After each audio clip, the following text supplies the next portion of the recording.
بسم اللہ الرحمن الرحیم۔ ناظرین السلام علیکم۔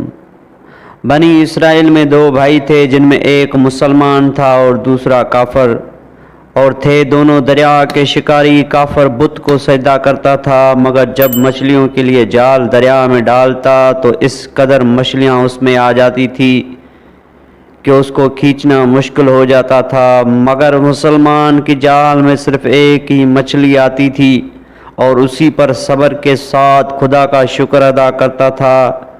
اتفاقاً ایک روز اس مسلمان کی بیوی اپنے مکان کی چھت پر گئی تو اس کی نظر کافر کی بیوی پر پڑی، جو زیور اور بہترین لباس سے آراستہ تھی۔ یہ دیکھ کر اس مسلمان کی بیوی کے دل میں وسوسہ پیدا ہوا کہ کاش میں بھی ایسی ہی ہوتی۔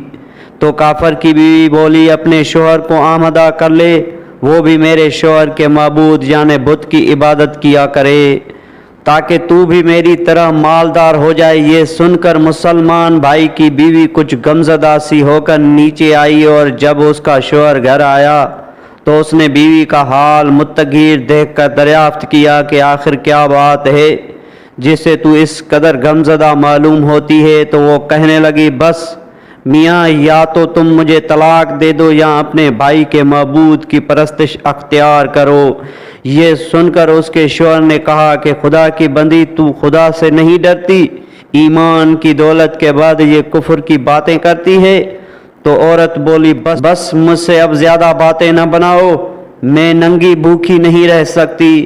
جبکہ دوسری عورتوں اور خصوصاً تیرے بھائی کی بیوی کو میں دیکھ رہی ہوں کہ وہ زیورات اور عمدہ لباس سے آراستہ رہتی ہے۔ جب اس مرد مومن نے دیکھا کہ عورت دریا ہٹ پر اتر آئی ہے اور اس کا اصرار حد سے بڑھ چکا ہے تو اس نے عورت کو تسلی دی، کہا، اچھا، گھبرانے کی ضرورت نہیں ہے، میں کل سے کاریگروں اور مزدوروں میں جا کر محنت کر کے تجھے روزانہ 2 درہم دیتا رہوں گا، تو اس سے اپنی حالت درست کر لینا۔ یہ سن کر عورت کو کچھ تسکین ہوئی اور سویرے ہی وہ مرد مومن مزدوری کی تلاش میں نکلا، لیکن کہیں اسے مزدوری نہیں ملی۔ یہ دیکھ کر وہ دریا کے کنارے پہنچا اور شام تک خدا کی عبادت میں مصروف رہ کر رات کو جب گھر آیا تو بیوی نے دریافت کیا، آج تم کہاں تھے؟ تو وہ کہنے لگا، میں بادشاہ کی خدمت میں تھا، اس نے مجھ سے 30 دن کام کرنے کی شرط کی ہے۔ عورت بولی کہ آخر وہ بادشاہ تم کو کیا دے گا؟ تو اس نے جواب دیا کہ میرا بادشاہ بڑا کریم ہے اور اس کے خزانے مال و دولت سے بھرے ہوئے ہیں، وہ مجھے وہ دے گا جو میں چاہوں گا۔ چنانچہ اسی طرح برابر وہ اپنے معبود برحق کی عبادت میں مصروف رہا، اور تیسری رات ہوئی تو بیوی نے کہا، سنو میاں، اگر کل تم نے مجھے مزدوری لا کر نہیں دی تو تم پر مجھے طلاق دینا لازم ہو جائے گا۔ یہ سن کر اس کو کسی قدر پریشانی لاحق ہوئی، اور تیسری صبح کو اس نے ایک یہودی سے کہا، کیا تم مجھے مزدوری پر لگا لو گے؟ یہ سن کر یہودی نے کہا کہ ہاں، تم کو مزدوری تو مل جائے گی، لیکن شرط یہ ہے کہ میرے پاس تمہارے کھانے پینے کا کوئی انتظام نہ ہوگا۔ چنانچہ وہ مرد مومن روزہ کی نیت کر کے یہودی کے ساتھ ہو لیا، اور حق تعالیٰ کے حکم سے حضرت جبرائیل علیہ السلام 29 اشرفیاں ایک نورانی طباق میں لے کر اس کی بیوی کے پاس پہنچے اور کہنے لگے، میں بادشاہ کا قاصد ہوں، اسی نے یہ اشرفیاں لے کر مجھ کو تیرے پاس بھیجا ہے اور فرمایا ہے کہ تیرا شوہر ہمارے کام میں تھا، ہم نے اس کو نہ چھوڑا یہاں تک کہ اسی نے ہم کو چھوڑ دیا اور یہودی کے پاس چلا گیا۔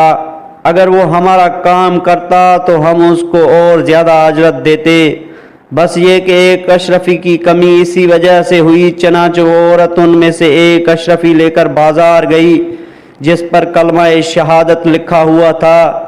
صراف نے 1000 درہم اس کی قیمت عورت کے حوالے کر دی، اور جب شام کو وہ مرد مومن گھر واپس آیا تو عورت نے اس سے دریافت کیا، آج تم کہاں تھے؟ اس نے جواب دیا کہ آج میں ایک یہودی کے کام پر گیا ہوا تھا۔ تو بیوی کہنے لگی کہ آخر بادشاہ کی خدمت ترک کر کے تم دوسرے کی خدمت کیوں کرتے ہو؟ پھر اس کو اشرفیوں کا واقعہ سنایا، جس کو سن کر وہ مرد مومن روتے روتے بے ہوش ہو گیا، اور جب اس کو ہوش ہوا تو بیوی سے کہنے لگا، افسوس کہ میں نے بادشاہ دو جہاں کی خدمت کا حق اپنے اوپر لازم نہ کیا۔ اس کے بعد اس شخص نے عورت کو چھوڑ دیا اور پہاڑوں پر چلا گیا۔ جہاں خدا کی عبادت ہی میں مصروف رہ کر اس کا انتقال ہو گیا۔ حق تعالیٰ اس پر اپنا رحم فرمائے، آمین۔ سچے خدا کے خزانوں میں کوئی کمی نہیں ہے، وہ بندے کو اس کی عبادت کا صلہ ضرور دیتا ہے، اگرچہ بعض دفعہ کسی حکمت کی بنا پر اس کے یہاں دیر ہو جاتی ہے، لیکن بہرحال اندیر پھر بھی نہیں ہوتی، وہ اپنے بندوں کو دیتا ضرور ہے۔ حق تعالی ہم سب کو صبر و شکر کے ساتھ رہ کر زندگی گزارنے کی توفیق عطا فرمائے، آمین ثم آمین۔